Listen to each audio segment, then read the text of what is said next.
Hey guys, thank you so much for tuning in for another video. So in this video I'm going to be giving you another update on the Viper Moray. So I bought the Viper Moray in August of last year. So it's been about 6 months now. So as you may remember, I had a lot of trouble with him getting him to accept food. He was very stressed out. And then eventually, after about 3 months almost, he finally started to eat. So it's been another 3 months and I think it's time for another update.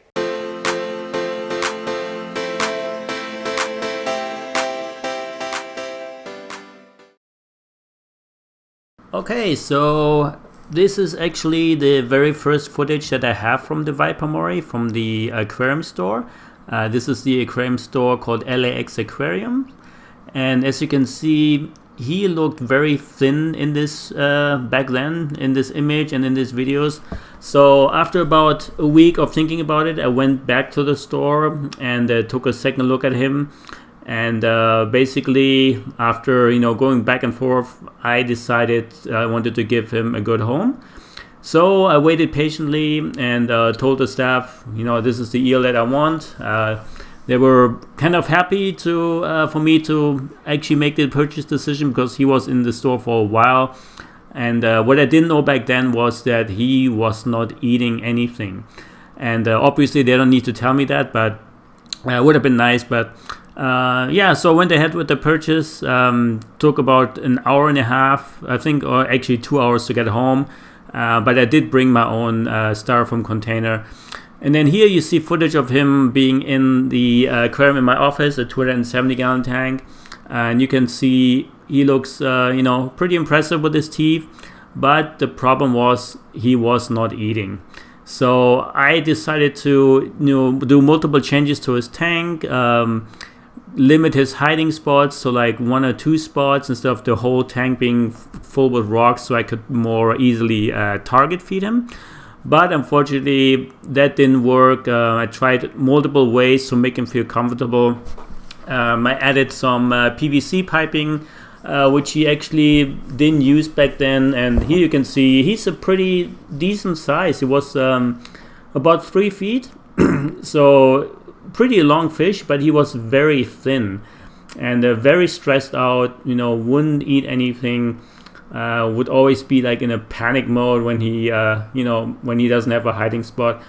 Every now and then he would come out during the day, which is the footage that you see now, shot with my cell phone, and then I would see him sneak around the tank a little bit, but most of the time he was just never seen. So it was extremely difficult for me to figure out if he's doing okay, is he suffering from anything, or is he just a shy fish. So he is a very shy fish in nature. That's why it's very rare to find these types of fish in an aquarium store.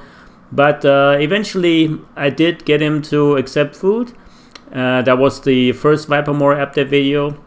And then I moved him into the 1,000-gallon tank, which is what you see footage of now. And he, likes to sit in basically 2 areas in the tank, and that's always where he's going to reside. He never swims around.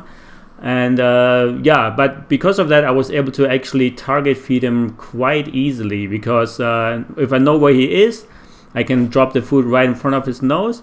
And as you can see, he started eating and eating and eating. So I actually have multiple clips of him eating, and I could probably fill up a whole hour of video just showing you him eating because he just loves to eat. I gave him mostly smelt fish, I gave him some spiny gobies and some squid I think he likes to eat, but I shy away from any kind of shellfish because he has very sensitive teeth, and yeah, I didn't want him to lose any teeth by trying to show something down that he's not used to eating.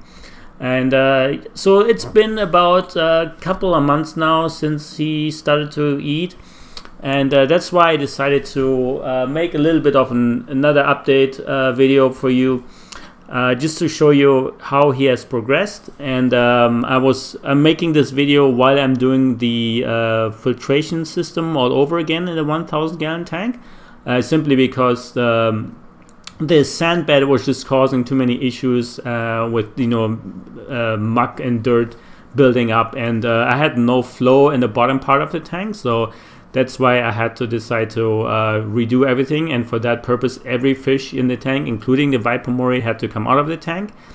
And so next I'm going to show you some footage of him actually being in this temporary holding tank. Okay, so this clip is being filmed at the same time that I'm doing the upgrade to the filtration system of the 1,000 gallon Moray tank, because everyone had to come out of the tank temporarily and be placed into these holding tanks, including the Viper Moray. So this gives us a rare opportunity to see this fish on full display. So because he usually hides all the time, he doesn't swim around the tank, he doesn't, snake around the tank. He just sits in two areas basically. So now let's see how he has changed. So if you compare him how he looks now to how he looked at the fish store, you can see that he basically doubled in girth. So he's a lot fatter now. And let me grab a measuring tape really quick to show you. He's about 3 inches in girth. So that's a lot. So yeah, and this piece of PVC piping is actually the same that I had in the quarantine tank in the last video, when I tried to get him to accept food. And he used to love this pipe, but he doesn't go in there because he simply doesn't fit anymore. So yeah, let's talk a little bit about what has changed with him. So he now eats every other day, and he eats a lot of food every other day. And if I don't feed him every other day, he actually starts to size up some of the fish. So that's why I have to actually put the clownfish together with the banana morays, because those are the most vulnerable fish. The monofish and everyone else is either too fast or they can stand their ground pretty well. But yeah, so let's see. He has a great sense of smell, but very poor eyesight. So as I said earlier, he only hangs out in 2 spaces in the tank, and all I have to do is dangle the fish, on either spot when he's not there, and he will just go over right away pretty much and grabs the food. And if I hold the fish anywhere else, away, he doesn't come to that spot. So he only likes to be in these 2 spots. And he has very poor eyesight. So he's actually an eel that lives in really deep waters. I talked to somebody who used to catch these and also keep them as pets. So they live in really deep waters where there's no light. And that's why he has developed a really good sense of smell. And because he lives in really deep waters, he's also used to living in very cold waters. And that's the only thing that I cannot give him. So he's probably used to living in like 60-degree water or 65-degree water. But in my house, I keep my temperature at 74. And because it's warmer in my house than where he usually resides in, that's probably the reason why he eats so much, because the warmer the water, the faster his metabolism, and the faster his metabolism, the more frequently he wants to eat. But other than that, I believe he's very happy with me and the home that I've given him. And yeah, what else can I tell you? He gets along really well with the other 2 eels. So I actually took a clip of him and the tessellata basically snuggling.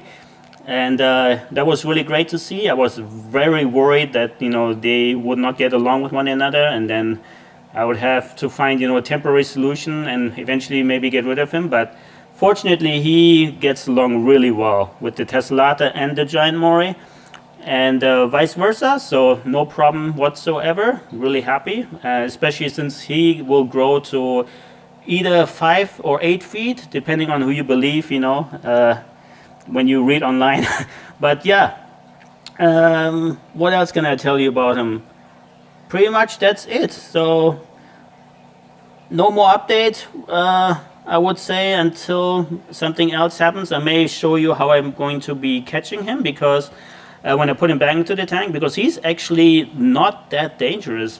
So when I tried to get him out of the 1,000 gallon tank to put him in this tank, I actually had to move my hand and basically place him into the net. So he was not aggressive to me whatsoever, and I may be able to do this when I have to get him out of this tank. So yeah, he looks dangerous, you know, has very sharp teeth, but he's not like a true viper snake. So he doesn't, you know, stay stationary and then suddenly darts out and snaps at you. He's very gentle, very slow, you know, very calm. So obviously there are videos, you know, of other morays that, you know, do have quick actions and grab a fish really fast. And you're basically, you know, waiting in front of the cave and then just quickly snap at the fish and grab the fish. But he does not show that behavior whatsoever. He's very, very, you know, calm, very gentle. So I'm very happy that he's not, you know, aggressive at all. So yeah, I'm looking forward to keeping him for many years. I believe eels live anywhere from 20 to 40 years, depending who you believe. So he will grow to an impressive size, and so will his teeth. So if you're, you know, interested in keeping up with how he's progressing, stay tuned. I will be posting more updates, maybe even posting how I'm going to catch him. Yeah, this may be coming in another clip shortly. Alright guys, as you can see, I had to move the Viper Moray into a 40-gallon breeder temporarily, just to give you an idea of his size. So he's now going to go back into the 1,000-gallon system after I've just finished the rebuild of the filtration system. And yeah, as you can see, I don't think he can wait any longer to go back into his, you know, current regular home, and he's really stressed out. So I'm happy that it's finally finished and he can continue to live happily, you know, eat lots of food, continue to grow in mass, grow longer. So he's an impressive size. So I just hope that he will continue to do well. And yeah, so unfortunately I won't be able to film catching him and putting him into the big tank because I'm by myself, but it's not a, you know, nothing much to it. I'm just putting in a pond net and grabbing him. He's actually, even though he's a little bit stressed out now, he's actually very calm and gentle. I can almost, you know, use my hand and actually place him into the net. So if I don't want to, you know, make too big of a deal out of it. But yeah, he's definitely very active, very healthy.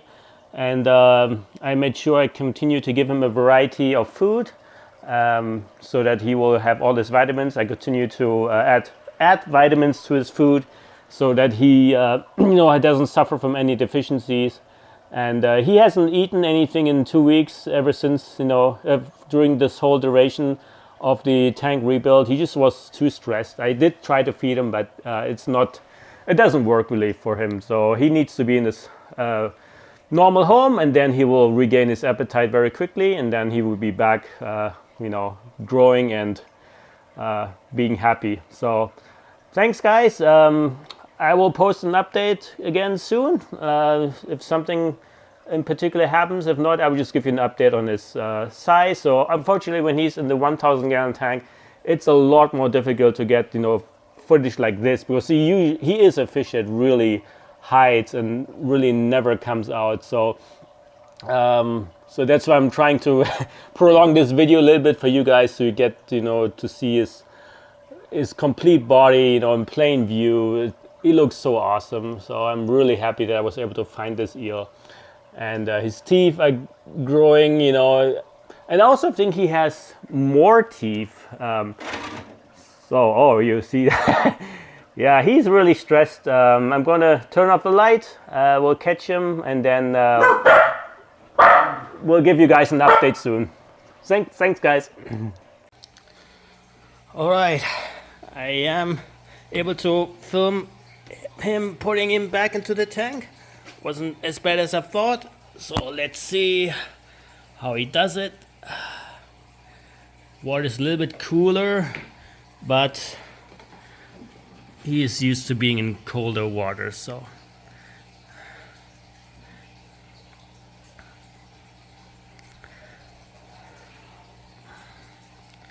Here he goes.